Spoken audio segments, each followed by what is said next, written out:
Hi guys, welcome to KP classes. My name is Prabhat Kanaujia और आज की इस वीडियो में हम आपका जो लीगल स्टडीज का सिलेबस है फॉर सीयूईटी यूजी 2024 उसको हम बहुत ही डिटेल्ड मैनर में डिस्कस करने वाले हैं। व्हाट आर द टॉपिक्स जो आपको बहुत अच्छे तरीके से करने हैं, क्या क्या आपके प्रीवियस ईयर के क्वेश्चन पेपर्स में टॉपिक हैं जिनसे आपके क्वेश्चंस आ चुके हैं, वो सारी की सारी चीजें हम आज की इस इंट्रो वीडियो में डिस्कस करने वाले हैं। लेकिन उससे पहले अगर आप सीयूईटी यूजी 2024 की तैयारी करने वाले हैं तो आपको पता होगा आपका जो एग्जामिनेशन वो 3 पार्ट्स में डिवाइडेड है। आपका जो पहला पार्ट होता है that is of language test, जिसमें आपके पास बहुत सारी लैंग्वेज का ऑप्शन होता है। Then after that part second आपका डोमेन का होता है और आपका जो पार्ट 3 है एग्जामिनेशन का that is of general test. अगर आप इन सभी की तैयारी करना चाहते हैं so we are coming up, we are launching some new batches जिसमें आपका, अगर ये मैट्रिक्स आपको पता होगा, यू मस्ट बी नोइंग कि आपका जो पार्ट 1 और पार्ट 3 है that is compulsory for all the students who are appearing in the CUT examination, but this domain subject will change as per your area of interest. अगर आप कोई commerce का course करना चाहते हैं उसके लिए आपको कॉमर्स के डोमेन सब्जेक्ट पढ़ने हैं। अगर आप कोई साइंस का कोर्स करना चाहते हैं तो आपको उसके लिए साइंस के डोमेन सब्जेक्ट करना है। अगर आप लॉ करना चाहते हो तो आपको लीगल स्टडीज करना है। अगर आप ह्यूमैनिटीज के सब्जेक्ट करना चाहते हो तो वो सारी की सारी चीजें, सभी प्रॉब्लम्स का वन स्टॉप सोल्यूशन लेकर के हम आ चुके हैं। अगर आप लैंग्वेज और जनरल टेस्ट की तैयारी करना चाहते हैं so we are coming up with the Sarathi batch, जिसमें आपका उस बैच में हम आपका पूरा का पूरा लैंग्वेज भी उसमें आपको हिंदी लैंग्वेज और इंग्लिश दोनों का ऑप्शन मिलता है, जिसमें हम आपका हिंदी लैंग्वेज कवर करते हैं और इंग्लिश लैंग्वेज कवर करते हैं। और उसके बाद जो थर्ड पार्ट है that is of general test, उसमें आपके 4 सब्जेक्ट हैं। Number 1 is quantitative aptitude, the second one is logical reasoning, GK and current affairs, English. इन सभी चीजों को कवर करने के लिए we are coming up with a new batch that is Sarathi batch, which is available at only 100, which is available at 1499 rupees only. So can you calculate what you are going to get in this course? The first one is language, the second one is general test. अगर आप compulsory part CUT की तैयारी करना चाहते हैं उसके लिए हमारे पास सारथी बैच है जिसकी आप तैयारी कर सकते हैं। The fees is very affordable, very economical, it is available only at 1500, it is even less than 1500। Then after that अगर आप डोमेन सब्जेक्ट की पर्टिकुलरली तैयारी करना चाहते हैं, सपोज आप एक साइंस स्टूडेंट हैं और अगर आप साइंस के कोर्सेज को परस्यू करना चाहते, suppose if you want to pursue BSc और एनी अदर थिंग जो आपके साइंस स्ट्रीम से रिलेटेड है, उसके लिए आपका जो डोमेन सब्जेक्ट होगा वो साइंस होगा। तो उसकी तैयारी आप कैसे करेंगे? उसकी तैयारी करने के लिए what you can do is you can opt for this science batch that is known as Udaan batch. Udaan batch में आपके जितने भी सब्जेक्ट हैं साइंस के जो आपको करने हैं उसका 1-on-1 लाइव इंटरेक्शन होगा, उसकी 1-on-1 क्लासेस होंगी। तो आप उसके लिए साइंस बैच को सेलेक्ट कर सकते हैं। तो क्या इसमें केवल आपको डोमेन सब्जेक्ट मिलेंगे? The answer is no. अगर आप इस साइंस बेंच को ऑप्ट करते हैं उसमें आपको क्वांटिटेटिव एप्टीट्यूड भी मिलता है, उसमें आपको लॉजिकल रीजनिंग भी मिलता है, उसमें आपको जीके करंट अफेयर भी मिलता है, उसमें आपको इंग्लिश भी मिलता है, उसमें आपको लैंग्वेज की दोनों लैंग्वेज का ऑप्शन होता है, Hindi and English. Along with that आपको साइंस के डोमेन सब्जेक्ट भी मिल जाते हैं इस उड़ान बैच और साइंस में, जिसमें जिसकी जो फीस है that is only 2000 rupees, not even 2000 rupees, it is 1999 rupees, जिसमें आपको जनरल टेस्ट, जिसमें आपको लैंग्वेज और जिसमें आपके साइंस के जितने भी डोमेन सब्जेक्ट हैं वो सारे के सारे वन स्टॉप सोल्यूशन आपको मिल जाता है उड़ान बैच में। फिर उसके बाद जो हमारा थर्ड बैच है that is of CUET commerce, that is for commerce student. अगर आप एक कॉमर्स स्टूडेंट्स हैं, अगर आप बीबीए करना चाहते हैं या बीकॉम करना चाहते हैं, कॉमर्स की अदर जो आप कोर्सेज हैं उनको ऑप्ट करना चाहते हैं, उसके लिए we are having this commerce batch, जिसमें आपको ना केवल कॉमर्स बैच के डोमेन सब्जेक्ट पढ़ने की अपॉर्चुनिटी मिलती है, उसके साथ साथ आपको कॉमर्स बैच तो पढ़ने को मिलता ही है, अलोंग विद दैट आपको जनरल टेस्ट की भी क्लासेस मिलती हैं, अलोंग विद दैट आपको लैंग्वेज की भी क्लासेस मिलती हैं, and that each and everything you get only at 1999 rupees. So you can calculate, you are going to get the classes of quantitative aptitude, logical reasoning, GK and current affairs, English. Along with that you'll be getting classes for language, along with that you will be getting classes for domain subject also. So this is the course that is for commerce students, CUET 2024. But when we are talking about CUET humanities, that is also same.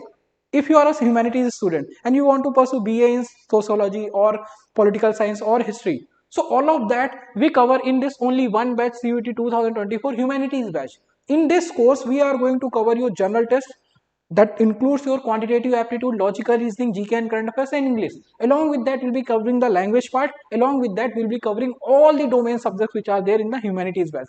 So this is it. If you want to pursue any of the courses, you can access all these batches. You can just download the KP classes exam prep app and you can access all these courses. You can download the app and you can check what are the things you are going to get in the course. There will be live online interactive classes. Along with that, you'll be getting the printed study material, and along with that, each and everything you are going to get. So this is about the things that you need to this is about the syllabus of the CUET examination. Now we are going to discuss the detailed syllabus of your legal studies, that is particularly for law students who want to pursue 5 years LLB from top central law universities.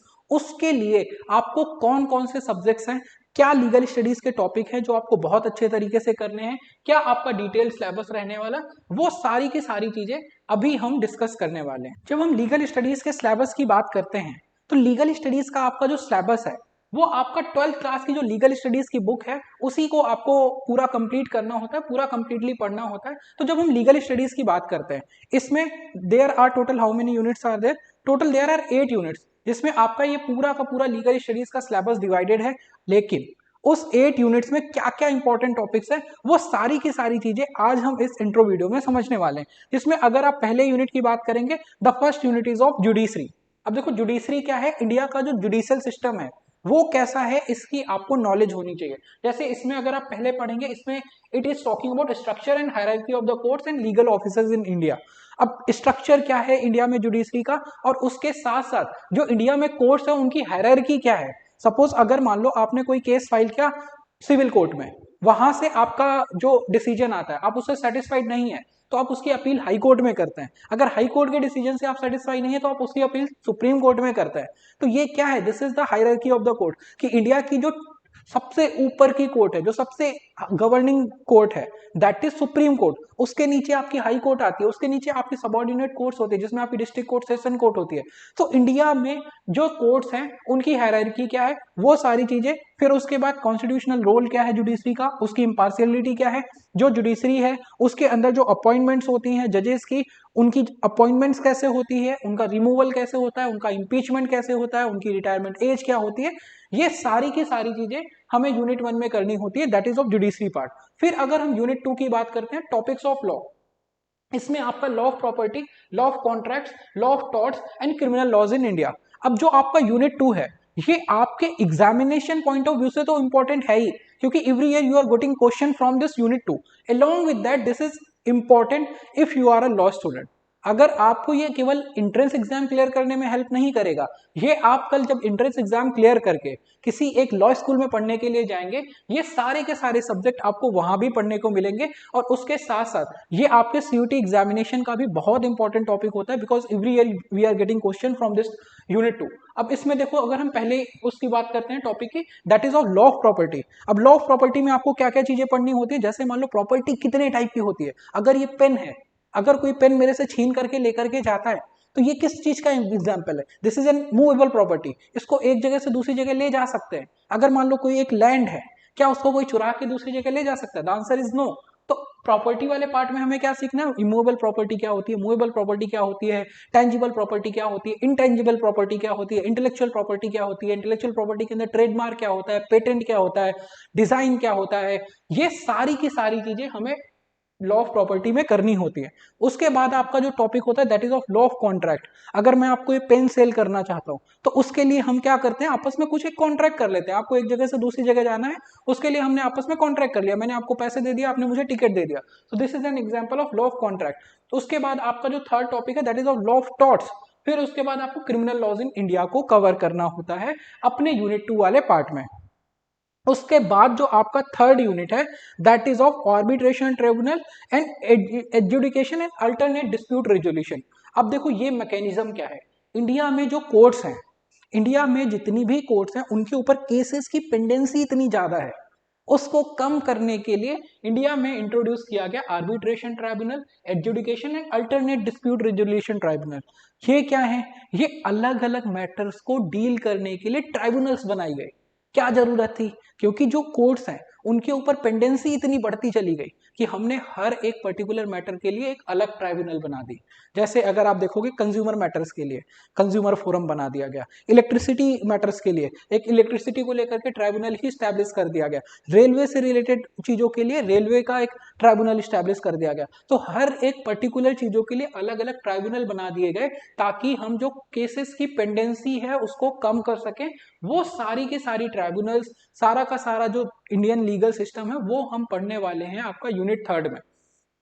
फिर उसके बाद आपका unit 4 आता है जिसमें हम पढ़ने वाले हैं आपका ह्यूमन राइट्स इन इंडिया। अब ह्यूमन राइट्स एक ऐसा टॉपिक है जिसको आपने बहुत बार सुना होगा। हर बार जब भी आप न्यूज चैनल्स देखते हैं, कोई भी डिबेट होगी, लोग क्या बात कर रहे होते हैं, क्या कि लोगों के ह्यूमन राइट्स का हनन हो रहा है। तो वो ह्यूमन राइट्स क्या है इंडिया में, अगर ह्यूमन राइट्स का वायलेशन होता है तो उसका स्ट्रक्चर क्या है, क्या अप्रोच है।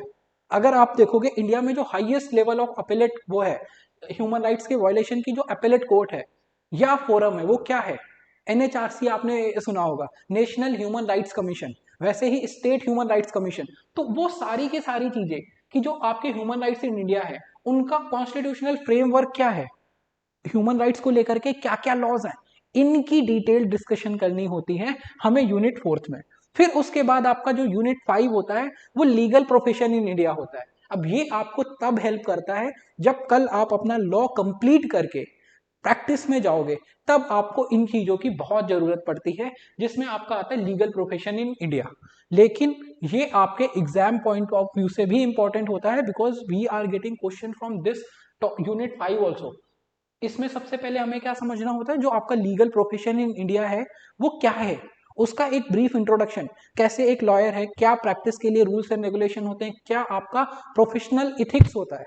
किसी भी प्रोफेशन में आप जाते हैं तो उसके कुछ प्रोफेशनल इथिक्स होते हैं। जैसे अगर आप मेडिकल में जाते हैं तो मेडिकल इथिक्स फॉलो करने होते हैं, जब आप लीगल में आते हैं तो लीगल इथिक्स आपको फॉलो करने होते हैं। तो वो सारी की सारी चीजें जो आपको प्रैक्टिस में रिक्वायर्ड है, बीइंग अ एडवोकेट, जो आपको बार काउंसिल ऑफ इंडिया की गाइडलाइंस होती है उनको फॉलो करना होता है, उनको कंप्लाई करना होता है।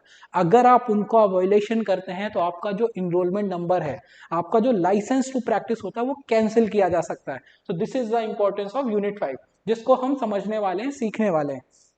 फिर उसके बाद आपका जो यूनिट 6 होता है that is of legal services. Legal services में हमें क्या पढ़ना होता है, जैसे आपने अपनी सोसाइटी में देखा होगा कि बहुत से ऐसे बच्चे होते हैं जो एजुकेशन अफोर्ड नहीं कर सकते। अब जो बच्चे एजुकेशन अफोर्ड नहीं कर सकते उनको गवर्नमेंट क्या करती है, उनको गवर्नमेंट ऐसे अल्टरनेट्स प्रोवाइड करती, government schools are there, government universities are there. तो उनको एजुकेशन प्रोवाइड करने के लिए गवर्नमेंट बहुत सारे ऑप्शंस प्रोवाइड करती है। वैसे ही आपकी जो लीगल सर्विस है, जैसे अगर मान लो कोई एक बच्चा है या कोई एक ऐसी फैमिली है जो मेडिकल को अफोर्ड नहीं कर सकते, जो अपना हेल्थ केयर सिस्टम अफोर्ड नहीं कर सकते, तो उनके लिए क्या होता है, उनके लिए गवर्नमेंट हॉस्पिटल्स आर देयर। तो वैसे ही बहुत से ऐसे लोग होते हैं जिनके साथ गलत होता है, जिनके साथ कोई क्राइम होता है और वो लॉयर को अफोर्ड नहीं कर सकते, उनके लिए लीगल सर्विसेज होती हैं जिनमें आपका फ्री लीगल एड आता है। जिसमें आपका अगर मान लो आपने किसी ने आपके साथ क्राइम कर दिया या आपने क्राइम कर दिया तो आपको गवर्नमेंट एडवोकेट प्रोवाइड करती है फ्री लीगल एड के अंडर। अगर आप क्या है, अगर आप एडवोकेट हायर नहीं कर सकते, अगर आपके पास पैसा नहीं है। So this is the structure that is we are going to understand in the unit 6 that is of legal services. फिर उसके बाद आपका जो यूनिट 7 है that is of international context. कोई जो इंडिया का लीगल सिस्टम है ना उसका इंटरनेशनल कॉन्टेक्स्ट क्या है। जैसे अगर आपने अभी देखा होगा कुलभूषण जाधव जिनको पाकिस्तान ने अरेस्ट कर रखा है, उसकी हियरिंग कहाँ होती है, इंटरनेशनल कोर्ट ऑफ जस्टिस में होती है। तो इंडिया में जो लॉज अप्लीकेबल है उनका इंटरनेशनल कॉन्टेक्स्ट क्या है, उनका इंटरनेशनल लॉ के साथ कैसा रिलेशन है, किस तरह से उन सारी की सारी चीजों को हम आपका यूनिट 7 में कवर करने वाले हैं। जिसमें आपका जैसे कौन सी ट्रीटी है जो हमने साइन कर रखी है, कौन कौन सी इंपॉर्टेंट ट्रीटीज है जिनको हमने साइन कर रखा है, फिर उसके बाद कस्टम्स है, फिर उसके बाद आईसीजे डिसीजंस है। मतलब जो सोर्सेज ऑफ इंटरनेशनल लॉ है, अगर आपने ये चीजें पहले नहीं पढ़ी you may find it tough, but let me just tell you this is very easy to understand.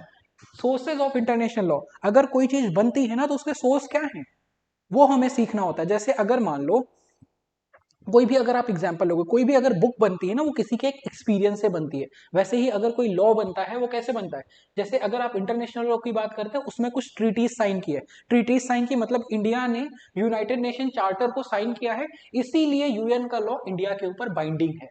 लेकिन अगर आप देखोगे नॉर्थ कोरिया, वहां पे तो उन लोगों ने ट्रीटी को साइन ही नहीं किया, तो उनके ऊपर वो लॉ अप्लीकेबल ही नहीं होता है।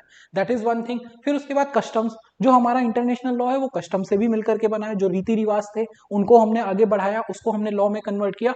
फिर उसके बाद जो आईसीजे डिसीजंस लेता है, जो international court of justice decision लेता है, वो जितने भी मेंबर कंट्रीज हैं उनके ऊपर बाइंडिंग होता है, वो सबके लिए लॉ बन जाता है। तो ये आपका इंटरनेशनल कॉन्टेक्स्ट होता है। जितना भी इंडिया का लीगल सिस्टम है, उन सारी की सारी चीजों को हम बहुत ही डिटेल्ड मैनर में समझने वाले हैं आपका यूनिट 7 में।